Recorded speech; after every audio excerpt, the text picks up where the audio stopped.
Chapter 18.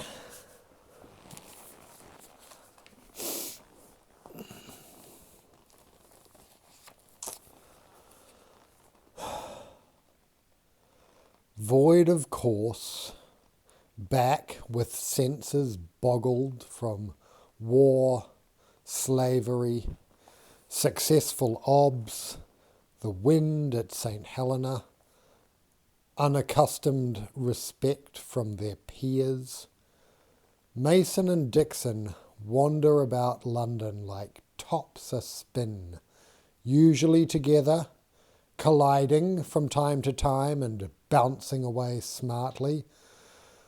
They get to dine at the Mitre, though it is mid-afternoon and a ploughman's lunch of unintegrated remnants of earlier meals. They address the Council of the Royal Society and find they have nothing but good to say of all they have met at St. Helena and the Cape. Dixon is soon departed northward, his only thought of the jolly pitman in Staindrop, an idler's haunt, recalled the more extravagantly as the distance from home increased. In London, Mason is less certain how to proceed. He must see his boys, whom he cannot help missing. Yet at the same time he dreads the reunion. In town he pays his devoirs and as Bonk predicted is casually questioned across what proved to be a variety of desks by agents of the Navy, the East India Company, the Royal Society, and the parliamentary curious, from King's men to Rockingham Whigs, as to vegetable supply, road width, shore batteries, civilian morale, slave discontent, and the like. He is released at the sour grey end of afternoon into a city preparing for night, descending into faith from one opportunity to the next, as once, early in his grief for Rebecca, he descended into sin. The Cock Lane ghost is all the rage. Mason makes a point of going out to see what he can. He finds at the famed parson's dwelling no ghost, but is amazed at the living who arrive whilst he's there. Imagine who's here when I'm not, he is not fully conscious of having uttered aloud. That's Mrs. Woofington over there, little chap by her side. Garrick, aye. Giddily exited into the lane again, he resolves, upon Rebecca's next visit, to ask if she mightn't just pop round here for a look within the walls. But the days in London stretch on until he understands that she will not come to him here, that she wants him in Sapperton, home. However content Rebecca may be, Mason's sisters are unusually harsh in their treatment of him. The boys regard him politely. He brings them a pair of toy ships, bought as a last-minute afterthought off a bumboat in Santa Cruz Bay. They take them down to the stream, leaving the women to discuss his character, and Mason puzzles through with them what he may of the rigging re-expressed by carvers living in Tenerife after their memories of visiting ships from everywhere. William is 5. Dr. Isaac is 3. It's from very far away, asserts Willie, more to Doc than to this incompletely recognised man whom it may be unwise to address. It's not British. Your boat? Doc has no such caution in piping at Mason. Mason has a look. We carried more guns, I think. There were not quite so many oddly shaped sails, and of course, as you note, these are blue, exact shade of the sea, making them invisible ships as they sail along, sneak right up to the French. Before they know it, touché, pretending to reach toward them with intent to tickle. They shrug out of range more than retreat, meantime eyeing him more curiously than before. Doc is closer to agreeable laughter than his brother, who believes it his duty to be the watchful one. Their boats ride the lenient current together, in and out of shadows, ever in easy reach of rescue. The boys shepherding them with willow wands, no more obtrusive in this naval history than gods in a myth. In the first weeks of July, Bradley falls ill and gets steadily worse. On the 13th, in Chelford, he dies and is put to rest with Susanna at Minchinhampton. Mason rides over, as he's done unnumbered times, trying not to think ahead. It does not much seem to matter. Too much lies unresolved for any social visit to clear away. He talks it over with himself. And Bradley knew.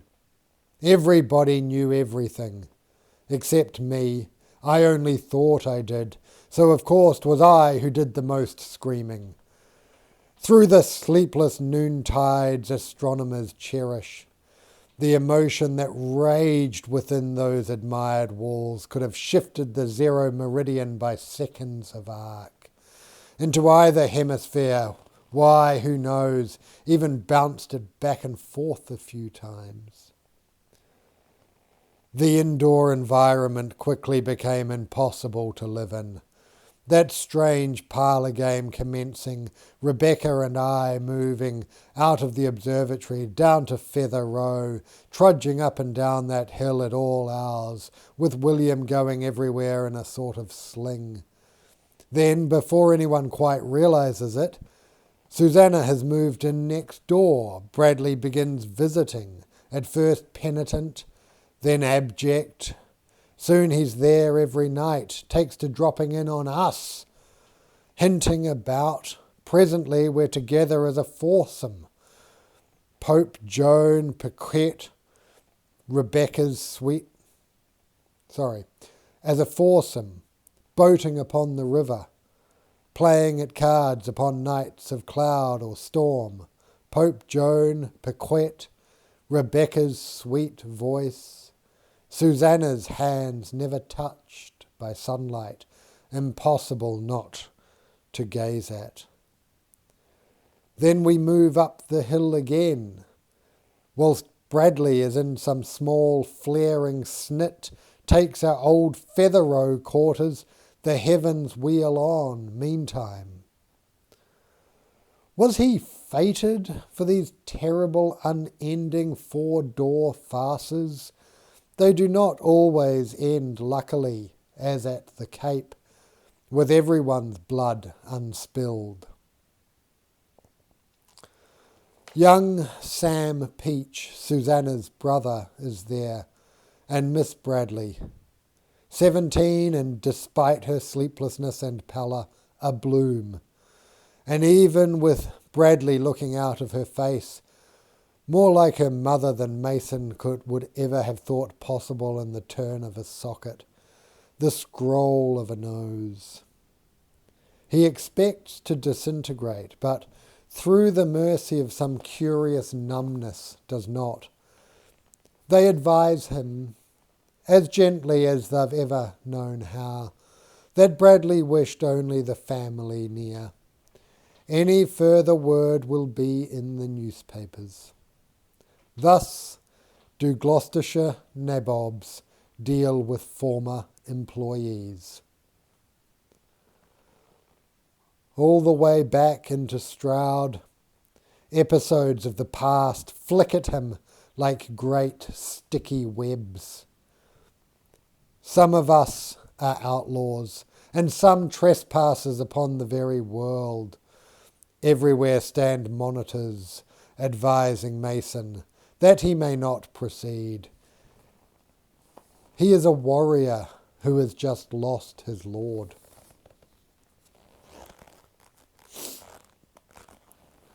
Day into night, rain into starry heavens, when Rebecca crept from their bed to join Mason upon the astronomer's couch, Bradley's wraith stood over them, a lonely, weakly illuminated picture of himself, compelled to watch them, to observe, yet wishing he did not have to hover so, crying, no louder than a whisper. I am a quadrant mounted upon a wall.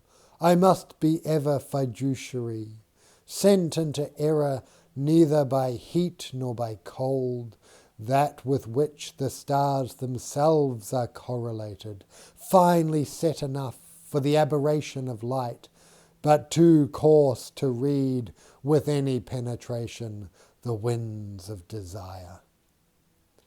He was insanely in love with his young wife, and had no way to estimate where the end of it might lie. When young Miss Bradley and Rebecca went through their time of infatuation, talking long into the nights, Mason would come in from observing to find them among the bedclothes, and generally no room for him without waking one of them. How did you meet and marry him? The girl wishes to know. My marriageable years had ebbed away, Rebecca relates, so slowly that I never knew the moment I was beached upon the fearful isle where no flower grows. Days pass, one upon the next, and then, against hope, lo, a sail.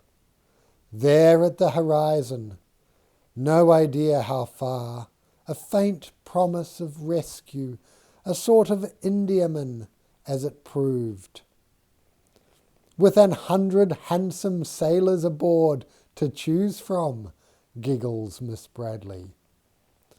But the one, alas, impertinence, a pair of gentlemen, came to me one day and said, Here is the one you must marry, and put before me a small, cheap sketch, in sepia, already fading, of Charles. Handsome and fine as any nabob you'd wish for, since you were about to ask Princess Suki. And of course I knew he wouldn't look that fair in person, yet I had assumed some honesty from them. So to find picture and man quite as different as they proved to be, well, did surprise me. 'Twas but a representation, they explained repeatedly, till I quite lost count, having also ceased to know what the word meant anyway. Who were these gentlemen? Had they come from Grandfather Peach's company? A mystery, lass. They were turned out in that flash way of naboblets, all morning tussar and braided hats. Thou may have seen such visiting at the Peaches in the country. Yet they might have been buzzmen as easily, having some difficulties with the English tongue, which, given my own, I may not judge. Where were ye wed? Down near the East India Docks. Clive Chapel, as they styled it then, a nabob's daydream, made to seem a treasure cave of the East, with walls of crystal, chandeliers of lenses prismatic, that could make the light but a single candle brighter than a beacon, pray do of the gold. Windows all of precious gems instead of coloured glass, depicting scenes from the wedding of Lord Clive and Miss Maskelyne, her gown entirely of pearl, his uniform jacket of Burmese ruby, their eyes painstakingly a-sparkle with tiny sapphires and zircons. Heavenly, and their hair? Amber, in its many shades, and the dignitaries attending, and their ladies, each in a different costume, each out-dazzling each, the clergy officiating, the views of Bombay in the background. Well, it seemed to go on forever. You could gaze and get lost. Perhaps I did. Or he might have. He got lost among the stars years before he met me. Papa is like that. I know. They just drift off, don't they?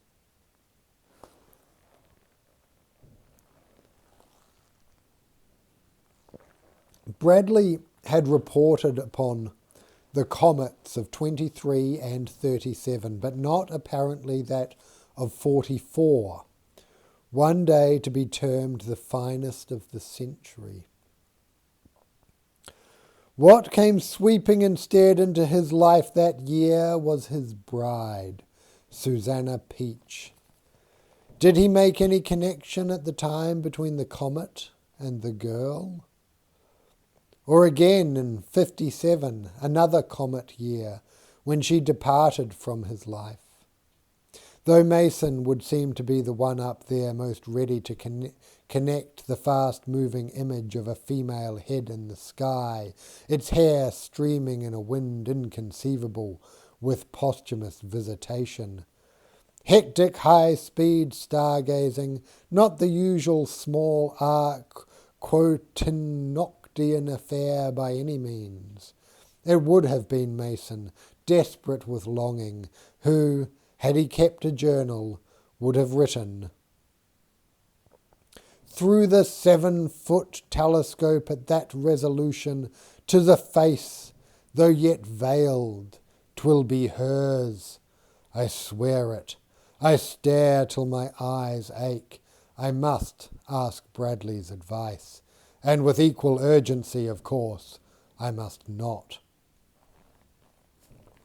First Susanna, then Rebecca. The nearly 2 years separating their deaths were ruled by the approaching comet of Dr. Halley, which reached perihelion a month after Rebecca died. Dimming in the glare of the sun, swinging about behind it, then appearing once more, whereupon 'twas Mason's midnight duty to go in and open the shutters of the roof and fearfully recline, to search for her, find her, note her exact location, measure her. On his back, and when she was so close that there could remain no further doubt, how did he hold himself from crying out after the stricken bright prow of her face and hair, out there so alone in the midnight, unsheltered, on display to every gazer with a lens at his disposal. He could not look too directly, as if he feared a direct stare from the eyes he fancied he saw. He could but take fugitive squints, long enough to measure the great flow of hair gone white, his thumb and fingers busy with the micrometer. No time to linger upon sentiments, not beneath this long hovering, this undesired recognition. Up late between stars, Mason listened downhill to the owls as they hunted and killed, himself falling into a kind of stunned attendance, but a step and a half this side of dream. In the turning evil of this time, awaiting her return, he seemed one night to push through to the other side of something, some membrane, and understood that the death-faced hunters below were not moaning that way from any cause. Rather, 'twas the sound itself that possessed them, an independent force, using them as a way into the secular air, its purposes in the world far from the rodents of the hillside, mysterious to all. The pitch of lust and death in the observatory was palpable too, if seldom nameable by those who came up here. Poh! Beginning to doubt that we'd ever get away again. In the tales I was brought up on, they eat people in places like that. What is going on between those two? Mason more than once had caught the old astronomer watching Susanna with a focused patience he recognised from the sector room, as if waiting for a sudden shift in the sky of passion, like that headlong change in star position that had led him to the discovery of the aberration of light, waiting for his heart to leap again the way it had then, after night upon night of watching a little ellipse, a copy in miniature of how the earth was travelling in its own orbit, enacted by London's own zenith star, Caput Draconis, the dragon's head, looking for the star's parallax, as had been Dr. Hook before him. When the star inexplicably appeared to be moving, it took him some time to understand and explain the apparent disorder of the heavens he was observing. I thought 'twas myself, or the coffee and tobacco driving me unreliable. He also saw at the time a great finger reaching in from the distance, pausing at Draco, and, gently for a finger of its size, stirring up into a small vortex the stars there. By the time Mason went to work for him, he was known and revered throughout Europe, and in the midst of compiling a great volume of observations, lunar, planetary, and astral, to interested parties, priceless, yet to their lawyers pricey enough to merit disputing over. By warrant of Queen Anne, visitors from the Royal Society were entitled annually to a copy of all OBS. Now, so Mason had heard being shouted in another room during his late moments with the Peaches, as Queen Anne was dead these many years, so must be her warrant, and as the OBS had ever belonged to Bradley personally, so now did they to his heirs and assigns. Had Susanna been but a means of getting these OBS into the Peach family, and the eager mittens of Sam Peach Senior? Were they the price of a directorship in the East India Company? Once there was a child, having done her job, would the little operative have been free to return to Chelford, back into the Peach bosom, whilst her doting charge fidgeted about with his lenses and screw settings at distant Greenwich?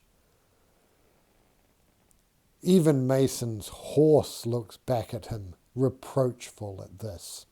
An ungentlemanly speculation. Who has not been an indulgent husband?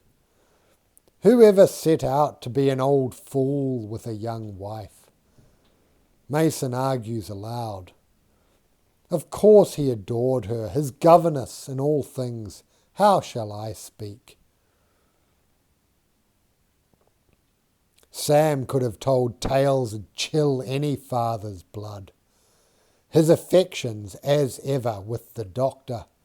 Nonetheless, when they wed, did he welcome the relief. Now may he welcome the OBS too. Yet Mason, as Bradley's assistant, performed many of these. Shall he put in a claim? He thinks not, as he was really giving them to Bradley, all for nothing more than, "Thank you, Mr. Mason, and well done."